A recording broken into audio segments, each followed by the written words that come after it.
আপনার স্বর্ণ লাগবে হইলো 8 গ্রাম থেকে 9 গ্রাম। আমি একটা ভালো করে আপনাকে বুঝাই দিই। আপনার স্বর্ণ কত গ্রাম লাগবো? 8 থেকে 9 গ্রাম।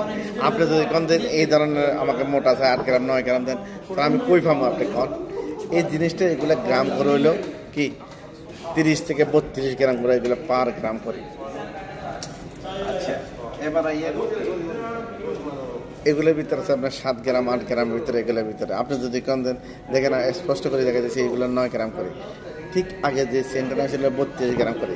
যদি কন না এর থেকে আরো মোটা হইতে হইব, সেন হইতে হইব, ওজন কম পাতলা হইতে হইব, তাহলে কই পাবো আপনি কন? অনেকে প্রশ্ন করে দাদা এটা থেকে আরো মোটা চেন দেন, ওজন হইতে হবে 7 গ্রাম 8 গ্রাম, কিন্তু এটা থেকে যদি স্বাভাবিক ব্যবসা, এটা যদি ওজন যদি ভারী জায়গা বা বড় ওই জায়গায়, তাহলে এটা ওজন ভারী গেলে স্বাভাবিক ব্যবসা নাকি না? ওই পাবো এগুলা কোন আমরা? এখানে আয়াত তর্ক বিতর্ক করার কোনো সুযোগ নাই।